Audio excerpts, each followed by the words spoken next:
ബാലരമ, ബാലരമ അമർചിത്രകഥ, കളിക്കുടുക്ക, ബാലമംഗളം, കളിച്ചപ്പ്, കുട്ടികളുടെ ദീപിക, അതുപോലെ ബാലഭൂമി, അങ്ങനെ ഒട്ടനവധി കുട്ടികളുടെ പ്രസിദ്ധീകരണങ്ങളിലും അതുപോലെ തന്നെ മറ്റ് മാഗസീനിലൊക്കെ ആയിട്ട് വർക്ക് ചെയ്തിട്ടുണ്ട്. ഡിവോഷണൽ ഒക്കെ ചെയ്തിട്ടുണ്ട്. പഠിപ്പിക്കാൻ ചില സ്കൂളുകളിൽ പോകുന്നുണ്ട്. പക്ഷെ അവിടെയാണേലും ഞാൻ ചില കഥ പറഞ്ഞുകൊണ്ടാണ് പടം വരയ്ക്കുന്നത്. ദൈവത്താൽ മാത്രം നിറയ്ക്കാൻ കഴിയുന്നൊരു ശൂന്യത മനുഷ്യൻ്റെ ഹൃദയത്തിലുണ്ടല്ലോ. അതുകൊണ്ട് അത് മനുഷ്യൻ്റെ പണമോ അല്ലെങ്കിൽ കഴിവോ വരയോ ഒന്നും കൊണ്ട് അത് തൃപ്തിപ്പെടുത്താൻ പറ്റത്തില്ല. ഇപ്പം മെഡിക്കൽ കോളേജിലെ ഒരു ഡോക്ടർ, അദ്ദേഹത്തിന് ധാരാളം ജോലിയുണ്ട്, താൻ സമൂഹത്തിൽ അംഗീകരിക്കപ്പെട്ടൊരു വ്യക്തിയാണ്. അങ്ങനെയുള്ളൊരു വ്യക്തി സുവിശേഷം പറയാൻ വീട്ടിൽ വന്നു എന്ന് പറയുമ്പോൾ വളരെ അതിശയമായിട്ട് തോന്നുന്നു. എങ്ങനെയാണ് അങ്ങനെ ഒരു സാഹചര്യം ഉണ്ടായേ? താങ്കൾ അനേക ചിത്രങ്ങൾ വരയ്ക്കുന്നുണ്ട് അല്ലേ? താങ്കളുടെ ജീവിതത്തെ തന്നെ ഒന്ന് ചിന്തിച്ച് ഒരു ചിത്രമാക്കി മാറ്റാൻ താങ്കൾ ശ്രമിച്ചാൽ അതിലെന്ത് ക്യാപ്ഷൻ നൽകും?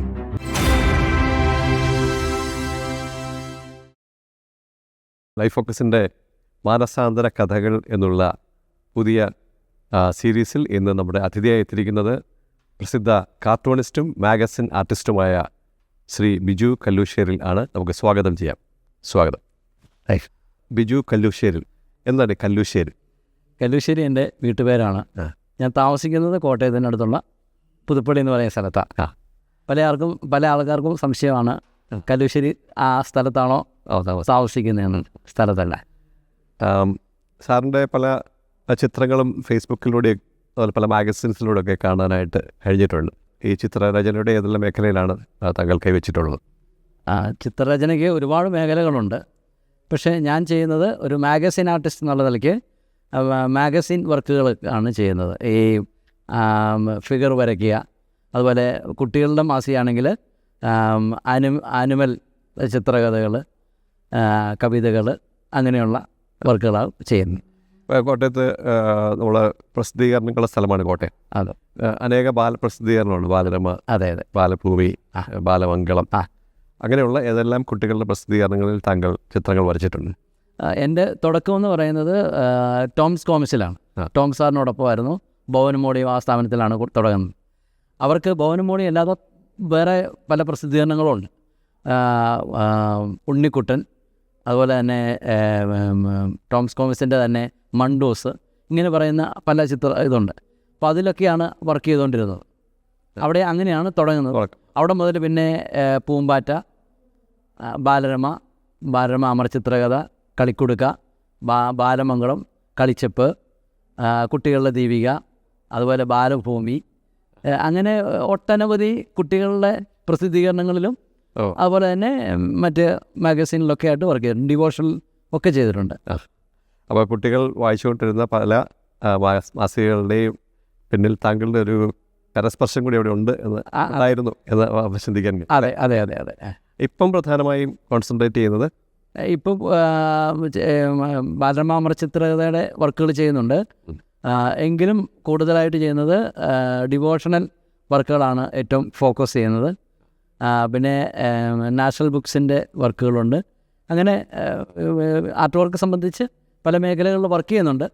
എങ്കിലും ഡിവോഷണൽ വർക്കാണ് ഇപ്പോൾ ഇത്തിരി കൂടി ഫോക്കസ് ചെയ്ത് ചെയ്യുന്നത്. ഓക്കെ. താങ്കൾ ചില വർഷങ്ങൾ മംഗളത്തിൽ അവരുടെ തന്നെ സ്റ്റാഫ് ആർട്ടിസ്റ്റ് ആയിരുന്നു അല്ലേ? അതെ അതെ. 8 വർഷത്തോളം അടുത്ത് അവിടുത്തെ സ്റ്റാഫ് ആർട്ടിസ്റ്റായിട്ട് വർക്ക്. എന്തുകൊണ്ടാണ് അങ്ങനെ ഒരു നല്ല സ്ഥാപനത്തിൽ നിന്നും റിസൈൻ ചെയ്ത് പോകാനിടയായത്?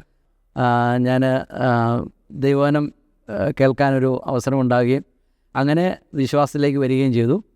അങ്ങനെ കേൾക്കുന്ന സമയത്തൊക്കെ പല പ്രസംഗങ്ങളിലും നമ്മുടെ ഈ ഭൂമിയിലെ ജീവിതത്തിൽ നമുക്ക് ഏറ്റവും പ്രധാനപ്പെട്ടതാണ് ആത്മീയ വിഷയം എന്നുള്ളതിനെക്കുറിച്ചുള്ള അറിവ് കിട്ടി. അപ്പോൾ അതിൻ്റെ ഫലമായിട്ടും ആത്മീയ വിഷയങ്ങൾക്ക് കൂടുതൽ പ്രാധാന്യം കൊടുക്കണം എന്നുള്ളത് മനസ്സിലായപ്പോൾ ഇത് രണ്ടും ഒരുപോലെ കൊണ്ടുപോകാൻ ഇത്തിരി പാടായതുകൊണ്ട് ഇത് ഫ്രീലാൻഡ് ആക്കിക്കൊണ്ട് ആത്മീയ വിഷയങ്ങൾക്ക് ഫോക്കസ് ചെയ്യുകയും ചെയ്തു. അങ്ങനെയാണ് അങ്ങനെ വരാൻ കാര്യം. ആത്മീയ വിഷയങ്ങളെ പറ്റി കുറേ കൂടെ ചോദ്യങ്ങൾ ചോദിക്കണമെന്നുണ്ട്. ബാല്യകാലത്തേക്ക് കൂടെ ഒന്ന് വന്ന് പോകാമെന്ന് വിചാരിക്കുക. എങ്ങനെയാണ് ഈ ചിത്രരചനയിലൊരു ആ ഒരു താലന്തുണ്ട് എന്ന് കണ്ടുപിടിച്ചത്? ചെറുപ്പം മുതലേ ഈ ബുക്കുകളിലും സ്ലേറ്റുകളിലും ഒക്കെ ഇങ്ങനെ വരയ്ക്കുകയൊക്കെ ചെയ്യുന്നൊരു രീതി, ഈ ഭിത്തിയിലുമൊക്കെ വരയ്ക്കുന്ന ഒരു രീതിയുണ്ട്. അപ്പോൾ അതുകൊണ്ട് തന്നെ മനസ്സിൽ വരയ്ക്കാനൊരു ഇഷ്ടം പൊതുവേ ഉണ്ട്. പിന്നീട് സ്കൂളിൽ പഠിക്കുമ്പം വീട്ടിൽ നിന്ന് മേടിച്ചിരുന്ന ബുക്കുകളൊക്കെ പടം വരച്ച് ബുക്കുകൾ തീർക്കുക ചെയ്യുന്നത്. ആ കാലഘട്ടത്തിൽ നിന്ന് വരയ്ക്കാനുള്ളൊരു കഴിവുണ്ടെന്നൊരു തോന്നലുണ്ട്. പിന്നെ മാത്രമല്ല സ്കൂളുകളിൽ ചെല്ലുമ്പോൾ പിള്ളേർ പടം വരപ്പിക്കും. പിന്നെ സ്കൂളിൽ എന്തെങ്കിലും കോമ്പറ്റീഷനൊക്കെ വന്നു കഴിഞ്ഞാൽ അതിനെ ചേർക്കും. അങ്ങനെയൊക്കെ പൊതുവായി ഒരു കലാകാരൻ എന്നുള്ള രീതിയിൽ ഹൃദയത്തിലും തോന്നി, മറ്റുള്ളവരത് ഉത്സാഹിപ്പിച്ച് വരികയും ചെയ്തു. അങ്ങനെയാണ് ഈ ഫീൽഡിലേക്ക് തന്നെ വന്നത്. ഏതെങ്കിലും പ്രത്യേക ചിത്രരചന പരിശീലനങ്ങൾ കിട്ടിയിട്ടുണ്ടോ? ഞാൻ 2 സ്കൂൾ ഓഫ് ആർട്സിൽ പഠിച്ചിട്ടുണ്ട്. ഒന്ന് ഒരു അടിസ്ഥാന പഠനം എന്നുള്ള നിലയ്ക്ക് എൻ്റെ നാട്ടിൽ തന്നെയുള്ള ഒരു ആൽഫ സ്കൂൾ ഓഫ് ആർട്സ് എന്ന് പറഞ്ഞാൽ അവിടെ പഠിച്ചു. അതിനുശേഷം പിന്നെ ഒരു SVG സ്കൂൾ ഓഫ് ആർട്സ് എന്ന് പറഞ്ഞൊരു പ്രധാനപ്പെട്ട കോളേജിൽ 3 വർഷത്തെ കോഴ്സ് കംപ്ലീറ്റ് ചെയ്തത്. അതിനുശേഷമാണ് പിന്നെ ജോലിയിലേക്ക് പ്രവേശിക്കുന്നത്. ഈ കലാപരമായ ഒരു കഴിവ് എന്ന് പറയുന്നത് സാധാരണ ആളുകൾക്ക് എല്ലാവർക്കും കിട്ടാത്തതാണ്. അല്ല, ദൈവത്തിൻ്റെ ഒരു വരദാനമാണ് അങ്ങനെ ഒരു കല എന്ന് പറയുന്നത്. അതെ. മാത്രമല്ല ഈ കലാകാരന്മാർക്ക് എല്ലാവരുടെയും മനസ്സുകളെ വായിക്കുവാനും അവരെ സന്തോഷിപ്പിക്കാനും ഒക്കെയുള്ള പ്രത്യേക ഒരു കഴിവുണ്ട്. അപ്പോൾ താങ്കളുടെ അങ്ങനെയുള്ള കഴിവുകൾ ഈ പൊതുസമൂഹത്തിന് എങ്ങനെയാണ് പ്രയോജനപ്പെട്ടുകൊണ്ടിരിക്കുന്നത്? ഒന്നാമത്തെ കാര്യം, ഒരു കലാഹൃദയമുള്ള ആളെന്ന് പറയുമ്പോൾ തന്നെ ആൾക്കാരുടെ അടുക്കലൊരു സ്വീകാര്യതയുണ്ട്. അവരെല്ലാം അടുത്ത് വരികയും സംസാരിക്കുകയൊക്കെ ചെയ്യും. പ്രത്യേകിച്ച് പ്രസിദ്ധീകരണങ്ങളിലൊക്കെ വർക്ക് ചെയ്യുന്നതെന്ന് പറയുമ്പം അവരൊക്കെ പേപ്പറിലൂടെ മാത്രമേ ഈ ചിത്രങ്ങൾ കാണുന്നുള്ളൂ. അപ്പോൾ നമ്മളെ അടുത്ത് കാണുമ്പോൾ, അല്ലെങ്കിൽ അങ്ങനെയുള്ള ആൾക്കാരെ അടുത്ത് കാണുമ്പോൾ അവർക്ക് കൂടുതൽ ഇടപഴകാനായിട്ടൊരു താല്പര്യമുണ്ട്. പൊതുവെ തന്നെ കലാകാരന്മാരെന്ന് പറഞ്ഞാൽ തന്നെ ഒരു അവരുടെ ഹൃദയം ഒരു ലോല ഹൃദയം ആണ്. അവരങ്ങനെ പൊതുവെ ദേഷ്യപ്പെടുന്ന രീതിയോ കർക്കശക്കാരോ ഒന്നും അങ്ങനെ പൊതുവെ അല്ലാത്തതുകൊണ്ട് തന്നെ ആൾക്കാർക്ക് അങ്ങനെയുള്ളവരോട് അടുക്കാൻ കൂടുതൽ താല്പര്യമാണ്. അതുകൊണ്ട് തന്നെ അങ്ങനെ സ്വാധീനിക്കാനായിട്ട് അത് സഹായിക്കും. താങ്കളിടയ്ക്ക് ഞാനൊരു വിശ്വാസിയാണെന്നുള്ളൊരു വാക്ക് പറഞ്ഞ് ഞാൻ ശ്രദ്ധിച്ചു. ഇപ്പോൾ ലോകത്തിലുള്ള എല്ലാ ആളുകളും ഏതെങ്കിലും നിലയിലൊരു വിശ്വാസിയാണ്. അല്ലെങ്കിൽ ദൈവം ഉണ്ടെന്ന് വിശ്വസിക്കുന്നവരോ അല്ലെങ്കിൽ ദൈവം ഇല്ലെന്ന് വിശ്വസിക്കുന്നവരോ അല്ലെങ്കിൽ ഏതെങ്കിലും മതത്തിൽ വിശ്വസിക്കുന്നവരോ ഒക്കെ ആയിരിക്കും. അതെ. താങ്കൾ ഞാനൊരു വിശ്വാസിയായി എന്ന് പറഞ്ഞത് കൊണ്ട് എന്താണ് ഉദ്ദേശിച്ചത്? അടിസ്ഥാനപരമായും മനുഷ്യർ വിശ്വാസമുള്ളവരാണ്. അവർ വിശ്വസിക്കുന്നത് അവരുടേതായിരിക്കുന്ന ആശയങ്ങളിലോ ഒക്കെ ആയിരിക്കാം. പക്ഷേ അതിനെക്കുറിച്ച് ചില ആൾക്കാർ അന്ധവിശ്വാസം എന്ന് പറയാറുണ്ട്. വിശ്വസിക്കുന്ന വിശ്വാസത്തെക്കുറിച്ച് ഉറപ്പില്ലാഴിക. അവരെന്ത് വിശ്വസിക്കുന്നു അതിലവരങ്ങ് ഉറച്ചങ്ങ് വിശ്വസിക്കുക. ആ വിശ്വസിക്കുന്ന കാര്യങ്ങൾ കൃത്യമാണോ എന്ന് ചെക്ക് ചെയ്യാനായിട്ട് വേദി അവർക്കില്ല. അപ്പോൾ അവർ ഓരോരുത്തരും ജനിക്കുന്ന മതത്തിൽ അവർ ജനിക്കുന്നതുകൊണ്ട് വിശ്വസിക്കുന്നു. അങ്ങനെയാണ് നമ്മളും ഒരു ക്രിസ്തീയ പശ്ചാത്തലത്തിൽ ജനിച്ചതുകൊണ്ട് ആ മതം ശരിയാണെന്നുള്ളത് നമ്മളും ഒന്ന് വിശ്വസിക്കുന്നു. പക്ഷെ അത് ചെക്ക് ചെയ്യാനായിട്ടോ അത് ചിന്തിക്കാനായിട്ടോ ഒന്നുമുള്ള ഒരു സാവകാശം നമ്മളിലില്ല. വിശ്വസിക്കുന്ന വിശ്വാസം ശരിയാണോ എന്ന് പരിശോധിക്കാൻ പലരും തയ്യാറാകും. പ്രൂവ് ചെയ്യാനായിട്ട് തയ്യാറാവുന്നുമില്ല. അത് അങ്ങനെ വിശ്വാസം ഓരോരുത്തരും വിശ്വാസമല്ലേ എന്ന് പറഞ്ഞ് അതിനെ അങ്ങ് അംഗീകരിച്ച് പോകുന്ന രീതി. എന്നാൽ നമ്മുടെ വിശ്വാസം ചോദ്യം ചെയ്യപ്പെടുന്ന ചില സിറ്റുവേഷൻസ് ഉണ്ട്. എന്തുകൊണ്ടങ്ങനെ, എന്താ ഇങ്ങനെ എന്ന് ചോദിക്കുമ്പോൾ അത് പറയത്തക്ക നിലയിലൊരു സാഹചര്യം നമുക്ക് കിട്ടുമ്പോഴാണ് നമ്മൾ യഥാർത്ഥത്തിൽ നമ്മൾ വിശ്വസിക്കുന്ന വിശ്വാസത്തിൻ്റെ കാതലുണ്ട് എന്ന് മനസ്സിലാവുന്നത്. അത് ഞാൻ മനസ്സിലാക്കിയത് ഇങ്ങനെ ബൈബിളിൽ നിന്ന് എന്നോട് ഒരു വ്യക്തി സംസാരിച്ചു. കോട്ടയം മെഡിക്കൽ കോളേജിലെ ഡോക്ടറായിരിക്കുന്ന ഡോക്ടർ രാജു ജേക്കബ് എന്ന് പറയുന്ന അദ്ദേഹമാണ്, പ്രൊഫസറാണ്. അദ്ദേഹമാണ് സുവിശേഷം പറഞ്ഞത്. അപ്പോൾ അദ്ദേഹം എന്നോട് ചോദിച്ച ആദ്യത്തെ ചോദ്യം, ബൈബിളിൽ ഏതെങ്കിലും വാക്യം അറിയാമെന്ന് ചോദിച്ചു. അപ്പം നമ്മൾ പള്ളിയിൽ പോകുന്ന ആളാണേലും ശമരിയാക്കാരൻ്റെ കഥയോ ഒക്കെ കേട്ടിട്ടുള്ളൂ. അപ്പോൾ എനിക്ക് പെട്ടെന്ന് പറയാനൊരു ബുദ്ധിമുട്ട് വന്നപ്പോൾ അദ്ദേഹം പറഞ്ഞു, ബൈബിളിലൊരു വാക്യമുണ്ട്, തൻ്റെ ഏകജാതനായ പുത്രനെ വിശ്വസിക്കുന്നവനും നശിച്ചു പോകാതെ നിത്യജീവൻ പ്രാപിക്കേണ്ടതും ദൈവം അവന് നൽകുവാൻ തക്കവണ്ണം ലോകത്തെ സ്നേഹിച്ചു. അപ്പോൾ ആ വാക്യത്തിൽ നിന്ന് അദ്ദേഹം പിന്നെ വിശദീകരിച്ച് പറയാനായിട്ട് തോന്നി. അങ്ങനെ ദൈവസ്നേഹം, ദൈവത്തിൻ്റെ സ്നേഹത്തെക്കുറിച്ചും ആ സ്നേഹം ആവശ്യപ്പെടുന്ന പ്രതികരണമാണ് നമ്മുടെ വിശ്വാസം എന്നതും എന്നുള്ള കാര്യങ്ങളൊക്കെ പറഞ്ഞു വന്നപ്പോഴാണ് വിശ്വാസത്തിന് ഒരു ഉള്ളടക്കം ഉണ്ടെന്നും അത് കൃത്യമായിട്ട് പറയാൻ പറ്റുമെന്നും ഒക്കെയുള്ള കാര്യങ്ങൾ മനസ്സിലായത്. അത് ബൈബിളിൽ നിന്ന് പിന്നീട് പറഞ്ഞ് മനസ്സിലാക്കി, വിശ്വാസം എന്ന് പറഞ്ഞു കഴിഞ്ഞാൽ നമ്മുടെ പാപത്തിന് വേണ്ടി കർത്താവായ യേശുക്രിസ്തു ഭൂമിയിലേക്ക് വന്ന് ക്രൂശിൽ മരിച്ചു. അത് വിശ്വസിക്കുന്നവന് നിത്യജീവൻ ദൈവം ദാനമായിട്ട് കൊടുക്കുന്നു. വിശ്വസിക്കാത്തവന് നിത്യ നരകവും ദൈവം കൊടുക്കുന്നു എന്നുള്ള കാര്യങ്ങളൊക്കെ പറഞ്ഞ് അങ്ങനെ സംസാരിച്ചപ്പോഴാണ് എനിക്ക് വിശ്വാസം വളരെ അടിസ്ഥാനമുള്ളൊരു കാര്യമാണെന്ന് മനസ്സിലായത്. അപ്പം അങ്ങനെയാണ് ഞാൻ കർത്താവിനെ രക്ഷിതാവായി സ്വീകരിച്ച് വിശ്വസിച്ച് സ്വീകരിച്ച് ദൈവമകനായി തീർന്നത്. താങ്കളുടെ കുടുംബം നേരത്തെ ഒരു ക്രിസ്തീയ അതെ. മതവിശ്വാസത്തിലായിരുന്നു, അതെ അതെ പക്ഷേ ഇങ്ങനെ ഒരു മാറ്റം ഉണ്ടാകരുത്. അതെ അതെ അപ്പോൾ ആ ഒരു ക്രിസ്തീയ മതവിശ്വാസം എന്നുള്ളതിനേക്കാൾ ഉപരി ആ. തീവ്രമായി ഒരു ബൈബിൾ കേന്ദ്രീകൃത വിശ്വാസത്തിലേക്ക് ആകർഷിക്കപ്പെട്ട എന്തെങ്കിലും സംഭവമുണ്ടോ? പല കാരണങ്ങളുണ്ട്. അതിലെന്നെ ആകർഷിച്ച പ്രധാനപ്പെട്ട കാര്യം, റോമാലേഖനം ഒരു ബൈബിൾ സ്റ്റഡി വീട്ടിൽ വെച്ച സമയത്ത് അവിടെ മനുഷ്യൻ, പക്ഷി, നാൽക്കാലി, ഇഴജാതി എന്നിവയുടെ രൂപസാദൃശ്യമാക്കി മാറ്റിക്കളഞ്ഞു എന്ന് നമ്മൾ വായിക്കുന്നുണ്ടല്ലോ. യഥാർത്ഥത്തിൽ ദൈവത്തെക്കുറിച്ചുള്ള ചിന്ത മനുഷ്യനെ പല രൂപത്തിലാണ് മനുഷ്യൻ കാണുന്നത്. എന്നാൽ അങ്ങനെയല്ല. ദൈവം എന്ന് പറഞ്ഞാൽ സർവ്വശക്തനാണ്, സർവ്വവ്യാപിയാണ്. ദൈവത്തിന് പ്രത്യേക രൂപമൊന്നുമില്ല. പക്ഷേ മനുഷ്യൻ ആണ് ഇങ്ങനെ ഓരോ രൂപങ്ങളിൽ ദൈവത്തെ ആക്കി തീർത്തത് എന്ന് കേട്ടപ്പോൾ ഞാൻ ഒരിക്കലും അത് കേട്ടിരുന്നില്ല, അങ്ങനെ ഒരു ആശയം. ബൈബിളിൽ റോമാലേഖനം പോലും വായിച്ചിരുന്നില്ല. അപ്പോൾ അത് ഒക്കെ എന്നെ വളരെ ചിന്തിപ്പിച്ച കാര്യങ്ങളാണ്. പിന്നെ മാത്രമല്ല, വിശ്വാസം വഴി രക്ഷ. ഒരിക്കലും നമ്മുടെ ജീവിതം എന്തെങ്കിലും നല്ല പ്രവൃത്തി ചെയ്യാതെ എങ്ങനെ ഒരു മനുഷ്യന് രക്ഷ കിട്ടുന്നത് എന്നാണ് നമ്മൾ ചിന്തിച്ചത്. അപ്പോൾ അദ്ദേഹം എന്നോട് ചോദിച്ചത്, അങ്ങനെയാണെങ്കിൽ കർത്താവായ യേശുക്രിസ്തു ഇവിടെ വന്ന് ഇത്രയും കഷ്ടത അനുഭവിച്ചത് എന്തിനാണെന്ന് ചോദിച്ചു. ആ ഒറ്റ ചോദ്യത്തിന് മുന്നിൽ നമ്മൾ മുട്ടുമടക്കി. കാരണം നമ്മുടെ നന്മ പ്രവൃത്തി ഉണ്ടെങ്കിൽ അങ്ങനെ ഒരു കാര്യത്തിൻ്റെ ആവശ്യമില്ലല്ലോ. അപ്പം അങ്ങനെ പല കാര്യങ്ങളും അങ്ങനെ മതത്തിനെ വിട്ട് ഇങ്ങനെയൊരു ഫോക്കസിങ്ങിലേക്ക് വരാൻ അങ്ങനെ പല പല ചിന്തകൾ കാരണമാണ്. ഇപ്പം മെഡിക്കൽ കോളേജിലെ ഒരു ഡോക്ടർ, അദ്ദേഹത്തിന് ധാരാളം ജോലിയുണ്ട്, താൻ സമൂഹത്തിൽ അംഗീകരിക്കപ്പെട്ടൊരു വ്യക്തിയാണ്. അങ്ങനെയുള്ളൊരു വ്യക്തി ഈ സുവിശേഷം പറയാൻ വീട്ടിൽ വന്നു എന്ന് പറയുമ്പോൾ വളരെ അതിശയമായിട്ട് തോന്നുന്നു. എങ്ങനെയാണ് അങ്ങനെ ഒരു സാഹചര്യം ഉണ്ടായേ? അദ്ദേഹം അങ്ങനെ വരാൻ കാര്യം, എൻ്റെ ഫാദറിൻ്റെ ചേട്ടൻ, അവർ കട്ടപ്പനയിലാണ് താമസിക്കുന്നത്. അപ്പം അദ്ദേഹം അവിടെ വെച്ച്, അവർ ആർസിയിലാണ്. അപ്പോൾ അദ്ദേഹം അവിടെ വെച്ച് സുവിശേഷം കേട്ടു. അത് സുവിശേഷം കേട്ട കാര്യങ്ങളൊക്കെ രസമാണ് പറഞ്ഞാൽ. കാരണം അദ്ദേഹം അവിടെ, അദ്ദേഹത്തിന് വർക്ക്ഷോപ്പിൽ ജോലിയാണ്. ചില സമയങ്ങളിലൊക്കെ അദ്ദേഹം കിഴക്ക് താമസിക്കുന്നവരല്ലേ, ജോലിയൊക്കെ കഴിഞ്ഞിട്ട് ഓരോരു മാനസിക സന്തോഷത്തിന് വേണ്ടി ഒരു മദ്യപിക്കാനൊക്കെ ഇടയ്ക്ക് ഷാപ്പിലൊക്കെ പോകും. അങ്ങനെ പോകുന്ന സമയത്ത് അവിടെ ഉണ്ടായിരുന്ന ഷാപ്പ് നടത്തിക്കൊണ്ടിരുന്ന ഒരു വ്യക്തിയുണ്ട്, ഇപ്പോൾ ജോർജ് തോമസ് എന്ന് പറയും. ഇദ്ദേഹം ഷാപ്പ് നടത്തുന്നു, ഫാദറിൻ്റെ ചേട്ടനവിടെ കുടിക്കാനായിട്ട് ചെല്ലുന്നു. അങ്ങനെ ഇവർ തമ്മിൽ നല്ല പരിചയമുണ്ട്. ഒരു സമയത്ത് നോക്കുമ്പോൾ ഈ മനുഷ്യൻ ഇദ്ദേഹത്തോട് സുവിശേഷം പറഞ്ഞു. അപ്പോൾ സുവിശേഷം പറഞ്ഞ് ഇദ്ദേഹം ചോദ്യങ്ങളൊക്കെ ചോദിച്ചു. അങ്ങനെ ഷാപ്പ് നടത്തുന്നയാൾ നടത്തുന്നയാൾ ഓണർ ചോദിച്ചു. അപ്പോൾ ഇതേ ഷാപ്പിൽ വെച്ചല്ല, പുറത്ത് വെച്ച്. അപ്പോൾ അതിനുശേഷം പിന്നെ അന്നേരം ഇവർ അങ്ങനെ ആത്മീയ കാര്യങ്ങൾ സംസാരിച്ച് തുടങ്ങി. അങ്ങനെ സംസാരിച്ച് സഭയിൽ വരാൻ പറഞ്ഞു. അങ്ങനെ ചർച്ചിൽ വന്നു. അന്നേരമാണ് മനസ്സിലായി ഇദ്ദേഹം ഈ ഷാപ്പൊക്കെ നിർത്തി ഇദ്ദേഹം വിശ്വാസിയായി എന്നുള്ളവർ അറിയുന്നത്.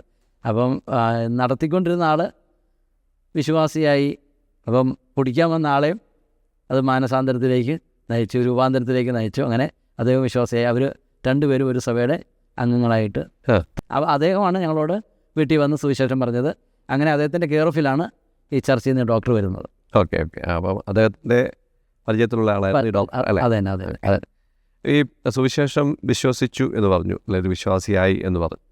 അപ്പോൾ ഇതിനു മുമ്പും ഒരു കലാകാരനായി, ഒരു ആർട്ടിസ്റ്റായി പ്രവർത്തിക്കുന്ന വ്യക്തി എന്നുള്ള നിലയിൽ ഈ അന്നേരം ഒരു സഹൃദയനാണ് അല്ലേ? അതെ. അല്ലാതെ വലിയ അടിച്ചുപൊളി ഒന്നുമല്ല, അല്ലെങ്കിൽ സമൂഹത്തിന് തിന്മ ചെയ്ത് നടക്കുന്ന ആളൊന്നുമല്ല. അപ്പോൾ അങ്ങനെയുള്ള ഒരാൾക്ക് യേശുക്രിസ്തുവിലുള്ള വിശ്വാസം കൊണ്ട് എന്ത് മാറ്റം വന്നു എന്നാണ് പറയുന്നത്? നമ്മുടെ മനസ്സിൽ മിക്കവാറും പാപം അല്ലെങ്കിൽ തെറ്റെന്നൊക്കെ നമ്മൾ കാണുന്നത് നമ്മൾ മനുഷ്യൻ്റെ പ്രവൃത്തികളിലാണ് നമ്മൾ വിലയിരുത്തുന്നത്. കുടിച്ച് പൂസായിട്ട് നടക്കുക, അല്ലെങ്കിൽ ഏറ്റവും വെറിയനായിട്ട് ജീവിക്കുക, തല്ല് കൊള്ളിയായിട്ട് ജീവിക്കുക, അല്ലെങ്കിൽ തല്ലി നടക്കുക, അങ്ങനെയൊക്കെ ഉള്ള ആളെയാണ് നമ്മൾ പൊതുവെ സമൂഹം പ്രശ്നക്കാരെന്ന് പറയുന്നത്. എന്നാൽ അതിനേക്കാൾ പ്രശ്നം മനുഷ്യൻ്റെ ഹൃദയത്തിലാണ്. അവിടെ രൂപാന്തരം വരണം. പക്ഷേ അവിടെ മനുഷ്യരാരും കാണുന്നില്ല. ഹൃദയത്തിൽ ഒരു അകൃത്യം വെച്ചുകൊണ്ട് തെറ്റായ മനോഭാവത്തിൽ നമുക്ക് വെളിയിൽ എങ്ങനെ വെള്ളം കാണിക്കാം. പക്ഷേ ദൈവം നോക്കുന്നത് പുറമേയല്ല, അകമയുള്ള കാര്യങ്ങളാണ്. അപ്പോൾ അകത്ത് മാനസാന്തരം വന്നതിൻ്റെ റിസൾട്ടായിരിക്കണം പുറത്ത് നമ്മുടെ പ്രവൃത്തിയിൽ കാണേണ്ടത്. അപ്പോൾ അകത്ത് വന്ന മാറ്റമാണ് എനിക്ക് രൂപാന്തരം വന്നു എന്ന് പറഞ്ഞത്. പല ആളുകളും ചിന്തിക്കുന്നത് ഈ സുവിശേഷം എന്ന് പറയുന്നത് കള്ളുടിയന്മാർക്കും, അല്ലെങ്കിൽ ഇങ്ങനെ തെറ്റായ വളരെ മോശമായ ജീവിതം ജീവിക്കുന്നവർക്കും, മറ്റുള്ളവരെ ഉപദ്രവിക്കുന്നവർക്കും ഒക്കെ ഉള്ളതാണ്. അല്ലെങ്കിൽ നന്നായിട്ട് ജീവിക്കുന്നവർ അങ്ങനെയൊക്കെ നന്നായിട്ട് ജീവിച്ചാൽ പൊക്കോളൂന്നാണ്. അതെ തന്നെ. അങ്ങനെ നന്നായി ജീവിച്ചു പോയാൽ സ്വർഗത്തിൽ പോയില്ല. അതുകൊണ്ടാണ് എന്തുകൊണ്ടെന്ന് വെച്ചാൽ മനുഷ്യൻ്റെ അടിസ്ഥാനപരമായ പാപം അവൻ്റെ ഹൃദയത്തിലുണ്ട്. മനുഷ്യൻ പാപിയായതുകൊണ്ട് പാപത്തിൻ്റെ പ്രകടനം പല നിലയിൽ വെളിയിൽ വരാം. എന്നാൽ അടിസ്ഥാനപരമായി മനുഷ്യൻ പാപിയാണ്. ഈ പാപത്തിൻ്റെ ശിക്ഷ പരിഹരിക്കപ്പെട്ടേ മതിയാവുകയുള്ളൂ. അത് സ്വീകരിക്കാത്ത വശത്തോളം അത് പരിഹാരം വരുന്നില്ല. അതെ. അപ്പോൾ അതിനുവേണ്ടി കർത്താവായ യേശുക്രിസ്തു ആ പാപത്തിന് വേണ്ടിയാണ് സ്വർഗം വെടിഞ്ഞ ഭൂമിയിലേക്ക് വന്നതും മനുഷ്യൻ്റെ പാപത്തിന് വേണ്ടി ക്രൂശിൽ മരിച്ചതും. പാപത്തിൻ്റെ ശമ്പളം മരണം അത്രയെന്നുള്ള ബൈബിളിലെ പ്രഖ്യാപനം യേശുക്രിസ്തുവിലൂടെ നിറവേറി. അത് വിശ്വസിക്കുന്നവന് നിത്യജീവൻ ദൈവം ദാനമായിട്ട് കൊടുക്കുന്നു. അതെ. ഞാൻ സാറത് പറഞ്ഞപ്പോൾ ഞാനിങ്ങനെ മത്തായി സുവിശേഷത്തിൽ യേശുക്രിസ്തു പറഞ്ഞൊരു 1-2 പ്രസ്താവനകൾ എൻ്റെ മനസ്സിൽ വരികയായിരുന്നു. ഒരുത്തൻ കൊലപാതകം ചെയ്യുന്നില്ലെങ്കിലും കോപം ഉള്ളിൽ വന്നാൽ അവൻ മനോഭാവത്തിൽ കൊലപാതകിയായി മാറുന്നു എന്ന് പറയുന്നുണ്ട്. വ്യഭിചാരം ചെയ്യുന്നില്ലെങ്കിലും സ്ത്രീയെ അവളെ നോക്കുമ്പോൾ ഹൃദയം വ്യഭിചാരം ചെയ്തു പോകുന്നു. അപ്പം പുറമേ മാന്യന്മാരായി നടക്കുന്ന നമ്മൾ ചിന്തിക്കുന്ന എല്ലാവരും തന്നെ ദൈവത്തിന് മുമ്പാകെ കുറ്റക്കാരാണെന്നുള്ള സാർ പറഞ്ഞ കാര്യം വളരെ കൃത്യമായിട്ട് ബൈബിളും അത് സാക്ഷ്യം പറയുന്നുണ്ട്. അപ്പോൾ താങ്കൾ ആദ്യമേ പറഞ്ഞു മംഗളം പ്രസിദ്ധീകരണം പോലെയുള്ള ഒരു നല്ല സ്ഥാപനത്തിൽ 6-7 വർഷങ്ങൾ താങ്കൾ ജോലി ചെയ്തു. പക്ഷേങ്കിൽ വിശ്വാസത്തിലേക്ക് വന്നു. അതിനുശേഷം ആ ജോലി വിട്ടിട്ട് വചനം പഠിക്കാനായിട്ട് തീരുമാനിച്ചു. എന്തായിരുന്നു ആ അനുഭവം പറയാമോ? വചനം പഠിക്കാനായിട്ട് എത്രത്തോളം പഠിച്ചാലും തീരാത്ത ഒന്നാണല്ലോ തിരുവചനം എന്ന് പറയുന്നത്. അപ്പോൾ ഈ കാര്യങ്ങൾ മറ്റുള്ളവർ പറയുമ്പോൾ അവർ ചോദിക്കുന്ന ചോദ്യങ്ങൾക്കൊക്കെ ഉത്തരം പറയാൻ നമ്മൾ കടപ്പെട്ടവരായിട്ട് മാറുന്നു. അപ്പോൾ എന്തെങ്കിലും സാധാരണ പഠിത്തം കൊണ്ട് അത് നമുക്ക് ഇത്തിരി കൂടി മെച്ചപ്പെട്ട രീതിയിൽ അതിനെക്കുറിച്ച് പഠിക്കണം, അറിയണം എന്ന ആഗ്രഹം കൊണ്ടാണ് പോയത്. മാത്രമല്ല ബൈബിളിൻ്റെ ഒരു പ്രത്യേകതയുണ്ടല്ലോ, മറ്റേത് ഗ്രന്ഥങ്ങളും അല്ലെ മറ്റേത് കാര്യവും പഠിച്ചാൽ പഠിച്ചൊരു കാര്യത്തും കൊണ്ട് സ്റ്റോപ്പ് ആകാൻ പറ്റും. പക്ഷേ ബൈബിളിനെ സംബന്ധിച്ച് അങ്ങനെ ദൈവത്തിൻ്റെ വാക്കുകളായതുകൊണ്ട് അതൊരിക്കലും അവസാനിക്കാത്ത രീതിയിലുള്ള വിഷയങ്ങളാണ് അതിനകത്തുള്ളത്. അപ്പോൾ നമ്മുടെ വിശ്വാസം സംബന്ധിച്ചോ ഫാമിലി അല്ലെങ്കിൽ മറ്റ് ഒരുപാട് വിശ്വാസം സംബന്ധിച്ച് തന്നെ ഒരുപാട് വ്യത്യസ്തമായ പഠനങ്ങൾ പരിശുദ്ധാത്മാവിനെക്കുറിച്ചും ത്രിത്വത്തെക്കുറിച്ചും സ്വർഗത്തെക്കുറിച്ചും നരകത്തെക്കുറിച്ചും എന്തെല്ലാം കാര്യങ്ങളാണ് പഠിച്ചാൽ തീരാത്ത വിധമുണ്ട്. അപ്പം അത് പഠിക്കാൻ ഒരു അവസരം കിട്ടി, തീർച്ചയായും അതിനുവേണ്ടി പോയി. ഈ കൂടുതൽ പഠിക്കുന്തോറും ഇതിൽ ഇത്രയൊക്കെ ഉള്ളൂ എന്നാണോ തോന്നുന്നത്, അതോ അതിനേക്കാൾ പഠിക്കുന്തോറും ഇത് ആഴത്തിലേക്ക് പോകണമെന്നുള്ളൊരു ആവേശമാണോ ഉണ്ടാകുന്നത്? ഇത് പഠിക്കുന്തോറും നമുക്കിത് ഇങ്ങനെയൊക്കെയുള്ള കാര്യങ്ങൾ ഇതിനകത്തുണ്ടായിരുന്നോ എന്ന് നമ്മൾ ചിന്തിച്ചു പോകുന്നത്. ഒരിക്കലും ചിന്തിക്കുന്നില്ലല്ലോ. ഒരു മതഗ്രന്ഥം എന്നുള്ള നിലയ്ക്ക് മാത്രം അടച്ചു വെച്ചിരിക്കുന്ന ഈ കറുത്ത പെയിൻ്റിട്ട പുസ്തകം തുറന്ന് വായിച്ച് ഓരോ മനസ്സിലാക്കുമ്പം ഓരോ കാര്യങ്ങൾ പഠിക്കുന്തോറും ഇത്രത്തോളം വിശാലമായിരുന്നു എന്ന് ചിന്തിക്കുക ചെയ്യുന്നത്. സത്യത്തിൽ ഞെട്ടിപ്പോവല്ലേ ചെയ്യുന്നത്. അതെ. കലയോട് ആഭിമുഖ്യമുള്ള ഒരു ജീവിതം, പക്ഷെ അത് മറുവശത്തെ ദൈവത്തിൻ്റെ വിളി. അപ്പോൾ ഈ കലയും വിളിയും തമ്മിൽ എന്തെങ്കിലും കോൺഫ്ലിക്റ്റ് ഉണ്ടായിട്ടുണ്ടോ? സത്യത്തിൽ സമൂഹത്തിൽ ഈ കലാകാരന്മാരോട് ആൾക്കാർക്കെല്ലാം പൊതുവെ താല്പര്യമുണ്ടല്ലോ. അതുകൊണ്ട് തന്നെ ഈ കലാപരമായ കഴിവുകൾ ദൈവിക വിളിക്ക് സഹായമായിട്ടാണ് പലപ്പോഴും വന്നിട്ടുള്ളത്.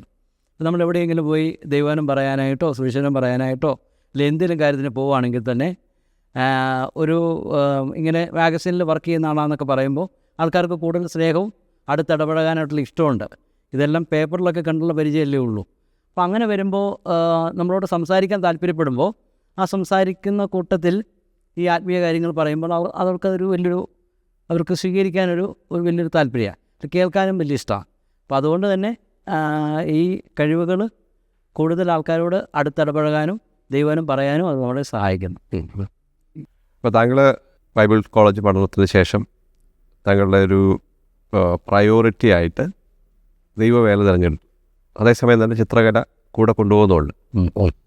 അപ്പോൾ ചിത്രകലയ്ക്ക് അത്ര സമയം ചെലവഴിക്കാൻ പറ്റാതെ മറ്റേ കാര്യങ്ങൾക്ക് കൂടുതൽ സമയം ചെലവഴിക്കുന്നതിൽ എന്തെങ്കിലും ഒരു അതൃപ്തി തോന്നിയിട്ടുണ്ടോ? ഒരിക്കലും തോന്നിയിട്ടില്ല. അതായത് കൂടുതൽ തൃപ്തിയെ തോന്നിയിട്ടുള്ളൂ. കാരണം ദൈവത്താൽ മാത്രം നിറയ്ക്കാൻ കഴിയുന്ന ഒരു ശൂന്യത മനുഷ്യൻ്റെ ഹൃദയത്തിലുണ്ടല്ലോ. അതുകൊണ്ടത് മനുഷ്യൻ്റെ പണമോ അല്ലെങ്കിൽ കഴിവോ വരയോ ഒന്നും കൊണ്ടത് തൃപ്തിപ്പെടുത്താൻ പറ്റത്തില്ല. അപ്പോൾ ആത്മീയ വിഷയങ്ങളിൽ നമുക്കൊരു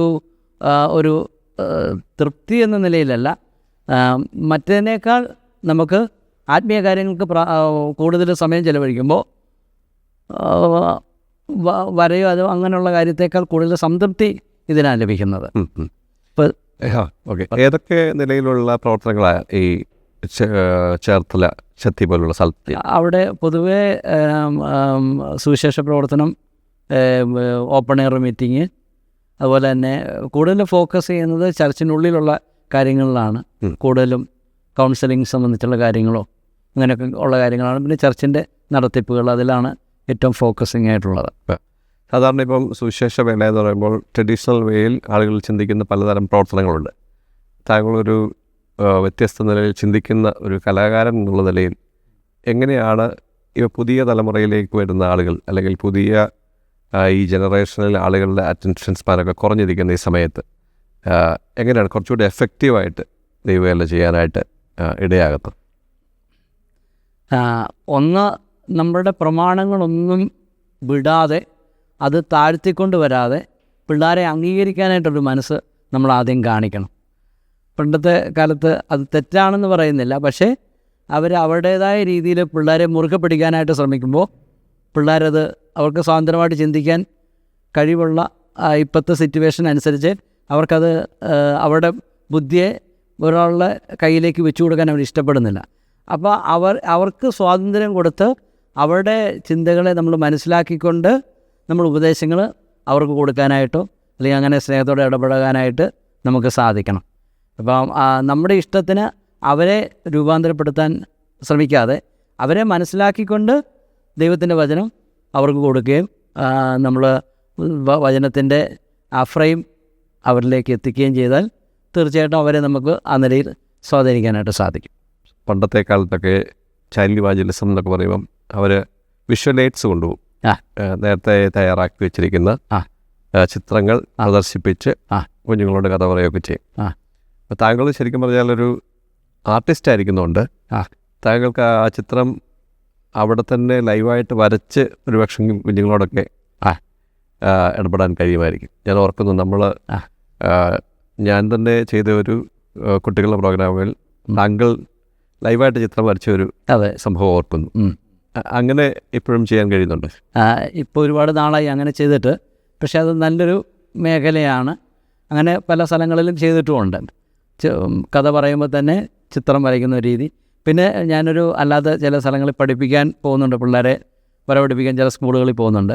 അപ്പോൾ അവിടെ സെക്കുലറാണ്, പക്ഷെ അവിടെയാണേലും ഞാൻ ചില കഥ പറഞ്ഞുകൊണ്ടാണ് പടം വരയ്ക്കുന്നത്. അപ്പോൾ അത് പിള്ളേർക്ക് നല്ല സ്വാധീനമാണ്. പക്ഷെ അത് യേശുക്രിസ്തുവിന് വേണ്ടി ആയാൽ വളരെയധികം എഫക്റ്റീവാകും. താങ്കൾ അനേക ചിത്രങ്ങൾ വരയ്ക്കുന്നുണ്ട് അല്ലേ? താങ്കളുടെ ജീവിതത്തെ തന്നെ ഒന്ന് ചിന്തിച്ച് ഒരു ചിത്രമാക്കി മാറ്റാൻ താങ്കൾ ശ്രമിച്ചാൽ അതിലെന്ത് ക്യാപ്ഷൻ നൽകും? ഇരുളിൽ നിന്നും വെളിച്ചത്തിലേക്ക്. നമ്മൾ ഇന്ന് വളരെ വ്യത്യസ്തമായ ഒരു ജീവിത അനുഭവ കഥയാണ് കണ്ടത്. കലയുടെ പശ്ചാത്തലത്തിൽ നിന്നും കർത്താവിനെ കണ്ടെത്തി ജീവിതത്തിൽ ദൈവത്തിന് മുഖ്യസ്ഥാനം നൽകി ജീവിക്കുന്ന ഒരു വ്യക്തിവിശേഷം. ചില ആളുകൾ ചിന്തിക്കുന്നത് സുവിശേഷം എന്ന് പറയുന്നത് അങ്ങനെ ജീവിതം തകർന്നവർക്കും ആശയറ്റവർക്കും മാത്രമായിട്ട് പകർന്നു കൊടുക്കേണ്ട ഒന്നാണ്. പക്ഷേ ബൈബിൾ പറയുന്നത് എല്ലാ മനുഷ്യരും പാപികൾ, എല്ലാവർക്കും സുവിശേഷം ആവശ്യമാണ് എന്നാണ്. അതുകൊണ്ട് നല്ല കലാഹൃദയമുള്ള ആളുകൾ പറയുന്നു അവരുടെ ജീവിതവും രൂപാന്തരപ്പെട്ടത് ക്രിസ്തു തങ്ങളുടെ ജീവിതത്തിൽ വന്നതുമൂലമാണ്.